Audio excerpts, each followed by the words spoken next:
Hello everyone, কেমন আছো তোমরা সবাই? আশা করছি তোমরা সবাই খুব খুব ভালো আছো আর আমরাও ভালো আছি। এই যে আমি সকাল সকাল আটা মেখে রেখে গিয়েছিলাম স্কুলে যাওয়ার আগে, এখন এসে পরোটা ভেজে নিচ্ছি। মেয়েদেরকে স্কুলে দিয়ে আসলাম, পরীক্ষা চলছে আজ, গ্রামার পরীক্ষা ওদের, অ্যাসামিস গ্রামার।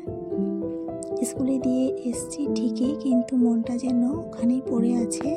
কি করছে কি না, পরীক্ষাটা ঠিকঠাকভাবে দিতে পারবেও কি না সেটাই চিন্তা করতে থাকি ঘরে এসে। কিন্তু কিছু করার নেই, সব ভগবানের উপর ছেড়ে দিয়েছি, যা করবে করবে।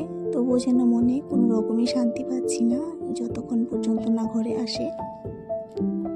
স্কুল থেকে এসে আমি অনেক কাজ করেছি, কাপড় ধুয়েছি অনেকগুলো, ঠান্ডাও লেগে গিয়েছে। আজ একটু রোদ উঠেছে, 2-3 দিন থেকে তো ওয়েদার খুব খারাপ ছিল। পরোটাগুলো ভেজে নিয়েছি, এবার চাটা গরম করে রোদে দাঁড়িয়ে দাঁড়িয়ে খেয়ে নিলাম। এখন ঘরে এসে ভাত আর ডালটা বসিয়ে দিব, কারণ আবার আসার টাইম হয়ে যাবে মেয়েদের। ভাত ডালটা বসিয়েই বাসন কটা মেজে নিব, কারণ বাসনগুলো মাজতে গেলে দেরি হয়ে যাবে। ভাবছি ভাতটা আগে বসিয়ে দিই, তারপর বাসনগুলো মেজে নিচ্ছি। মেয়েরাও চলে এসছে, আমি নিয়ে এসছি। পরীক্ষা মোটামুটি ভালোই হয়েছে, মোটামুটি বলতে কি ভালোই হয়েছে।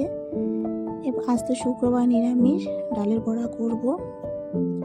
ছোলার ডাল, ডালের সাথে একটু আলু ঝুড়ি ঝুড়ি করে কুচিয়ে নিয়েছি, সেটা দিয়ে বড়া করব। কালো জিরে, হলুদ, লবণ, একটু লাল লঙ্কার গুঁড়ো দিয়েছি, কাঁচা লঙ্কাটা দিইনি, ঝাল হয়ে যাবে। আজকে ব্লগটা বেশি লং করব না এখানেই। যদি ভালো লাগে একটা লাইক কমেন্ট শেয়ার করে দিও, আর যে আমাকে এগিয়ে যেতে সাপোর্ট করো। আর ভালো লাগলে মতামত জানিও। আজকের মতো এখানেই, দেখা হবে আরেকদিন। টাটা।